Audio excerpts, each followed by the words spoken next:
नमस्कार दोस्तों, मैं हूं गोविंद सारण, कश्मीर कृष्णा भूमि हॉस्टल बाड़मेर के YouTube चैनल पर आपका हार्दिक स्वागत व अभिनंदन है। मित्रों, आज हम पढ़ेंगे कक्षा 10वीं का पहला पाठ, हिंदी विषय का पहला पाठ, जिसमें सबसे पहले हम पढ़ेंगे कवि परिचय के बारे में। कक्षा 10वीं में 4 नंबर का एक प्रश्न आता है, कवि परिचय या रचनाकार परिचय। तो रचनाकारों के बारे में हम इस श्रृंखला में पढ़ेंगे। सबसे पहली जो कड़ी है उसमें हम बात करेंगे आज हिंदी साहित्य के सूरज कहे जाने वाले एक ऐसे कवि की, जिन्होंने अपनी रचनाओं के माध्यम से हिंदी भाषा को है वो अपनी कलम के माध्यम से ऊंचाइयां प्रदान की। ऐसे कवि, ऐसे रचनाकार सूरदास जी के बारे में आज हम अध्ययन करेंगे। तो मित्रों, यह हमारा जो भारत देश है,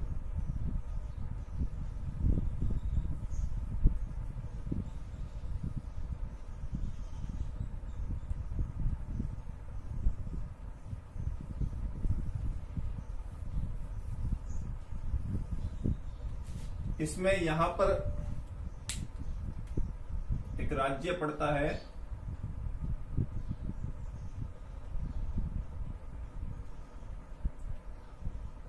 उत्तर प्रदेश। कौन सा पड़ता है? उत्तर प्रदेश।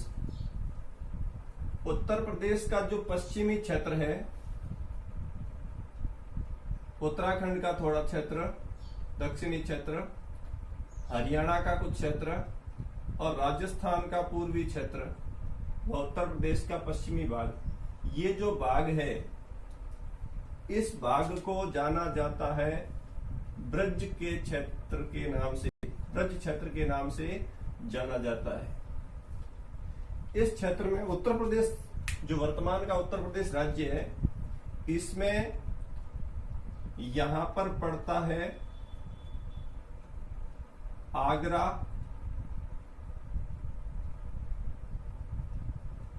इसके निकट पड़ता है मथुरा।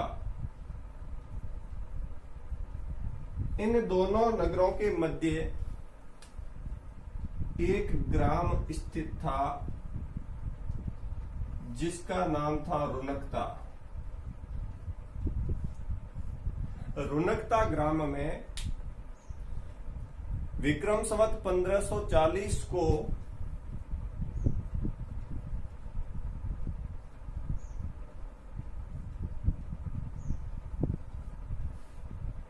एक बालक का जन्म हुआ जिसका नाम था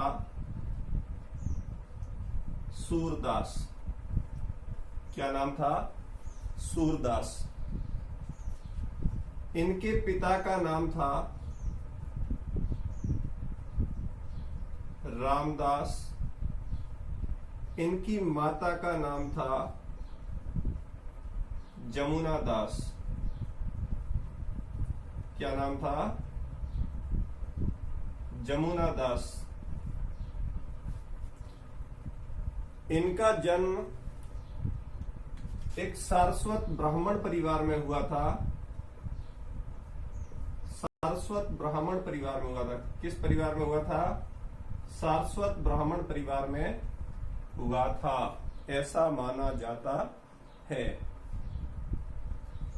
लेकिन कुछ विद्वान कहते हैं कि इनका जन्म रुनकता में नहीं हुआ, बल्कि कहां हुआ? यहां दिल्ली के निकट, यहां दिल्ली पड़ती है, हमारी राजधानी, देश की राजधानी दिल्ली। दिल्ली के निकट एक ग्राम था सीही, और कहते हैं कि इनका जन्म सीही ग्राम में हुआ। लेकिन अधिकांश जो इतिहासकार है, जो साहित्यकार है, वे यह मानते हैं कि सूरदास जी का जन्म रुनकता में हुआ था, आगरा व मथुरा के मध्य में स्थित था। इनके जन्म के वर्ष को लेकर के भी कुछ विद्वानों में मतभेद है।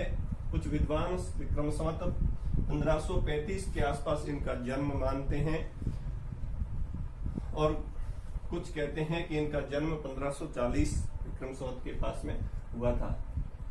तो अब हम आगे बढ़ते हैं कि ये जो सूरदास जी थे इनके बारे में कहा जाता है कि ये जन्म से अंधे थे, यानी जन्मांध अंधे थे, जन्मांध थे यानी जन्म से अंधे थे।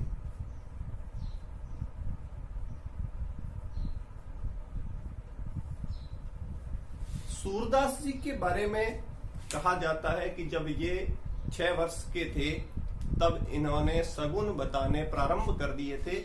अपने माता पिता को इन्होंने कुछ सगुन बताए थे जो कि सत्य निकले।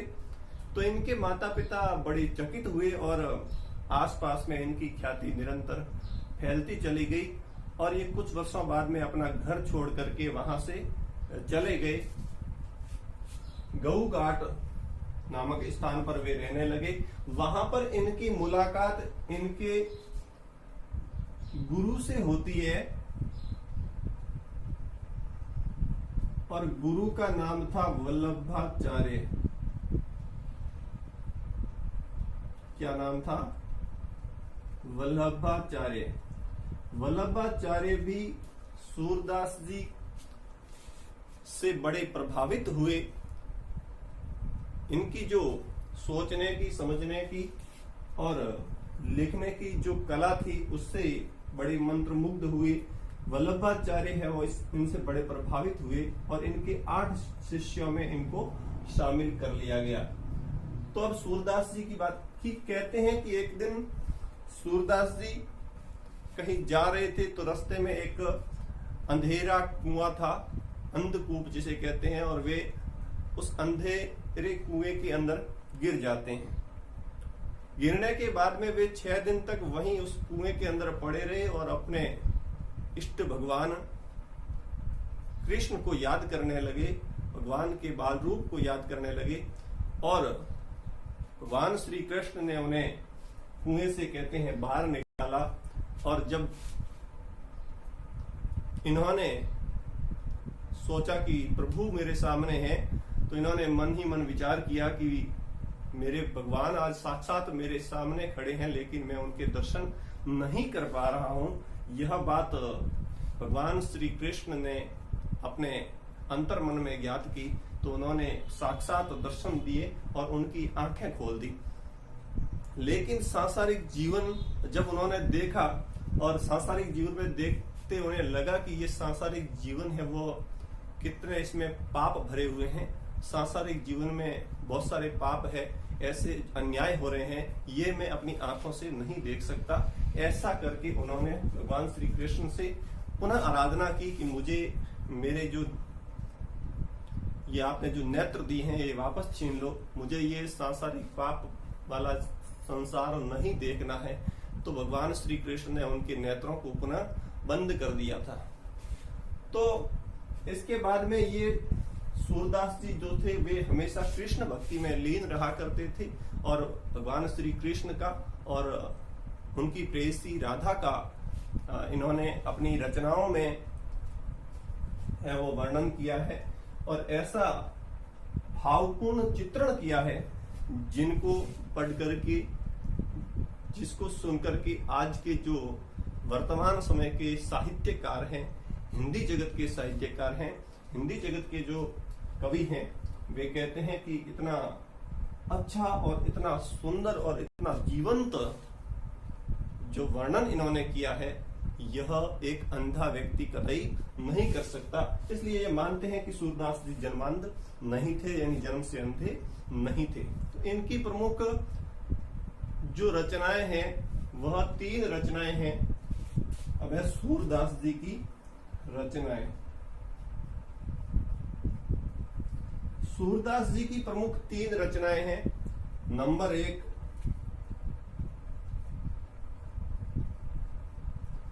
सूर सागर। कौन सी है? सूर सागर। नंबर 2 सूर सारावली और नंबर 3 साहित्य लहरी।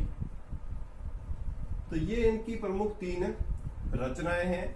अपने जो विषय हिंदी में जो जिसका वर्णन किया गया, जिसके कुछ बंद लिए गए हैं, वह है सूर सागर। इसमें ब्रह्मर गीत करके श्री कृष्ण की लीलाओं का, कृष्ण और राधा के बीच में संवाद का है वो वर्णन है वो किया गया है। उसके बारे में अपन अगले जो क्लास होगी उसमें चर्चा करेंगे। तो ये आज हमने पढ़ी थी सूरदास जी के बारे में, इनका कवि परिचय, सूरदास जी का जीवन परिचय।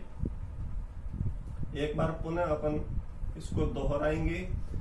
तो सूरदास जी का जन्म मथुरा व आगरा के मध्य रुनकता ग्राम में 1540 विक्रम संवत में हुआ था। इनके पिता का नाम रामदास, इनकी माता का नाम जमुना दास। और ये जन्म से शाश्वत ब्राह्मण थे और जन्म से कहते हैं कि ये अंधे थे, लेकिन कुछ विद्वान है वो इसे सही नहीं मानते हैं, उनमें आपस में मतभेद है। ब्रज जो क्षेत्र है यह उत्तर प्रदेश, राजस्थान का कुछ हिस्सा, हरियाणा का कुछ क्षेत्र और उत्तराखंड का कुछ क्षेत्र है। इसे ब्रज के नाम से जानते हैं। वर्तमान में जो ब्रज है, इस ब्रज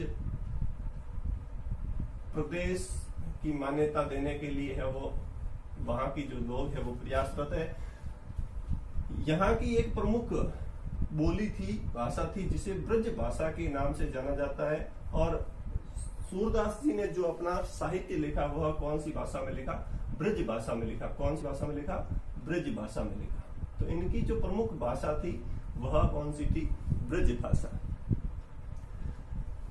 तो ये जो क्षेत्र था, और कहते हैं कि अकबर भी इनके रचनाओं से बड़ा प्रसन्न हुआ था और अकबर ने सूरदास जी को अपने दरबार में भी बुलाया था।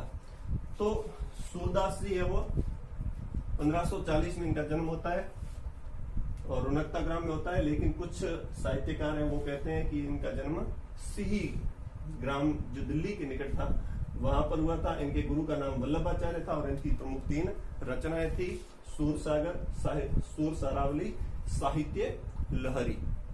नमस्कार।